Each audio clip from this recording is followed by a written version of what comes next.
The Trusting Lion. Long ago, in the great kingdom of Benares, there lived a wealthy merchant who was known far and wide for his wisdom. He owned a large herd of cattle that grazed in the lush meadows near the forest.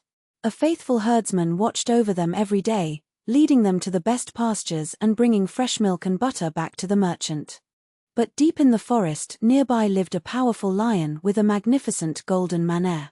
Every time the cattle heard his mighty roar echoing through the trees, they would tremble with fear, huddle together, and refuse to eat. Day after day, the terrified cows gave less and less milk. The poor herdsman did not know what to do. The herdsman went to the merchant and explained the trouble. "Master, the lion frightens the cattle every day. They barely eat and give almost no milk." The wise merchant thought carefully. "Tell me," he said, "does the lion have any friends in the forest?" The herdsman nodded. "Yes, master. There is a gentle little doe that the lion loves dearly.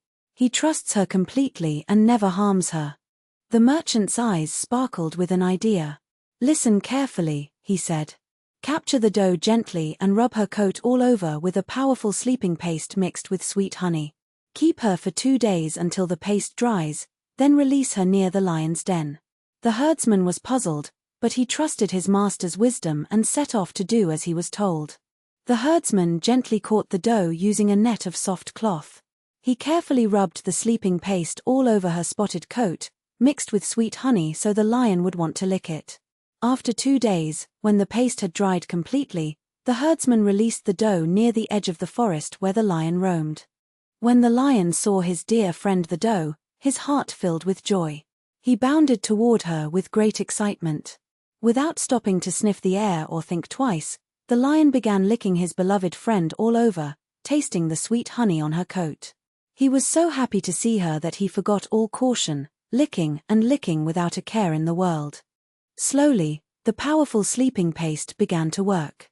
The mighty lion's eyes grew heavy. His legs wobbled and his great body swayed. With a deep yawn, the king of the forest sank to the ground and fell into a deep, deep sleep. The doe quietly slipped away into the forest, unharmed and free. While the lion slept, the herdsman quickly moved all the cattle to new pastures far away. When the lion finally woke, his beloved friend was gone, and the meadows were empty. The wise merchant told this tale to teach an important lesson. Even the mightiest can be brought down by blind trust. Always be mindful and cautious, no matter how much you love or trust someone. True wisdom means keeping your eyes open, even among friends. Moral: even the mightiest can fall through blind trust. Always stay mindful and cautious. The woodpecker who copied his friend. Deep in the heart of India, there stood a magnificent forest of tall, tough acacia trees.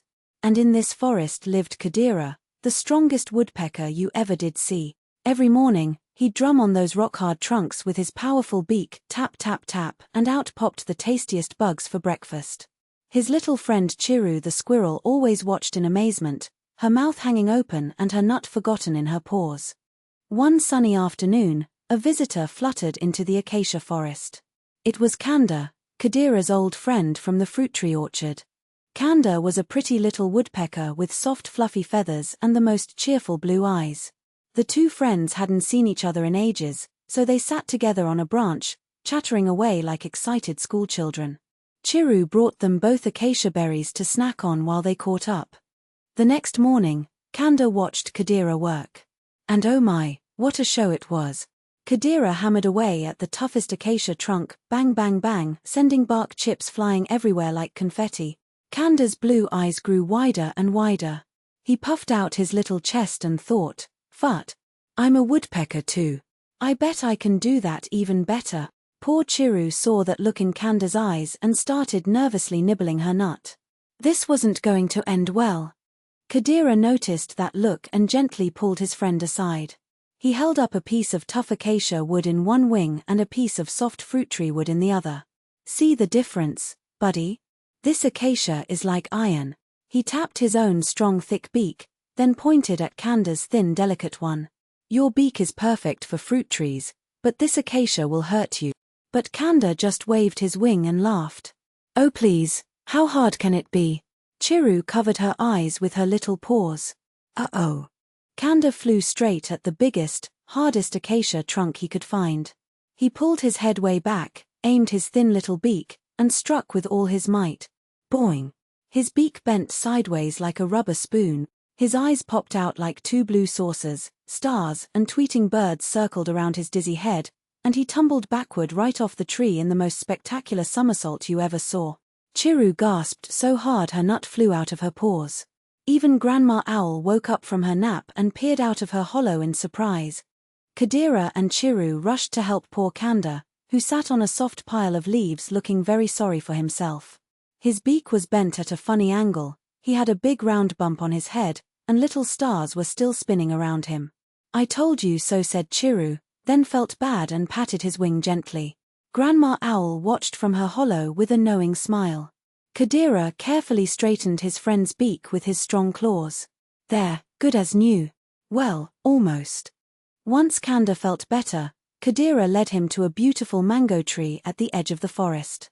"Now you show me how it's done," he said with a grin. Kanda tapped the soft bark gently and tap tap tap, sweet juicy fruit grubs popped out one after another, easy as pie. Kanda blinked in amazement at his own skill. "Wow! I'm actually really good at this," he said, his blue eyes sparkling with pride. Chiru cheered from a branch, and Grandma Owl nodded wisely. "Every beak has its tree, dear," she hooted. As the golden sun set over the Indian forest, the two woodpecker friends sat side by side on a branch. Kadira perched next to his tough acacia tree, and Kanda sat happily beside a soft mango tree. They bumped beaks in a friendly little tap, the woodpecker version of a high five. Chiru clapped her tiny paws, and Grandma Owl smiled her sleepiest, wisest smile. And from that day on, Kanda never tried to be anyone but himself, because the best thing any of us can be is exactly who we are. Moral: every creature has its own special gift. The wise bird does not try to be someone else, but celebrates what makes them unique. The lion, the tiger, and the wind. Long ago, at the foot of a great mountain in ancient India, a wise hermit lived in a simple leaf hut beside a crystal stream. He spent his days in meditation, surrounded by the peaceful sounds of the forest. Nearby, in a cozy cave on the same mountain, an unusual pair of friends lived together, a majestic golden lion and a powerful striped tiger. They shared their cave, hunted in different valleys, and were the best of friends. One evening, as the dark half of the month began and the moon hid its face, a fierce cold wind swept through the mountain. The tiger shivered in their cave and growled, "Bah! See! The cold always comes during the dark half of the month, when the moon is hidden." The lion shook his great manner and said nothing, but he did not agree. 2 weeks later, the bright half of the month arrived. The full moon shone like a silver lamp in the sky. But that very night, another cold wind swept down from the peaks. This time, the lion shivered and roared, "There! You see! The cold comes during the bright half of the month, when the moon is full and shining." The tiger lashed his tail and growled, "No, no, you are wrong. It is the dark half that brings the cold." The hermit welcomed them with a gentle smile. The tiger spoke first, "Wise one, please tell this stubborn lion that cold comes during the dark half of the month." The lion roared softly, "No, tell this foolish tiger that cold comes during the bright half." The hermit closed his eyes and listened to the wind rustling through the trees. Then he opened his eyes and spoke, "My dear friends, you are both right and both wrong. Cold does not follow the moon. Cold comes whenever the wind blows.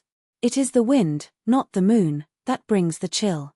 The lion and the tiger looked at each other in surprise. Of course, they had each felt the cold only when the wind was blowing, but they had each blamed a different phase of the moon. The real cause was the wind all along. The tiger bowed his great head. "Forgive me, my friend. I was so sure I was right that I could not see the truth." The lion nuzzled his friend gently. "And I was just as stubborn." From that day on, whenever the wind blew cold through their cave, the two friends would smile at each other and say, "It is just the wind." And they never argued about it again. Moral: look beyond appearances to find the true cause of things, and you will find that both sides of an argument may hold a piece of the truth.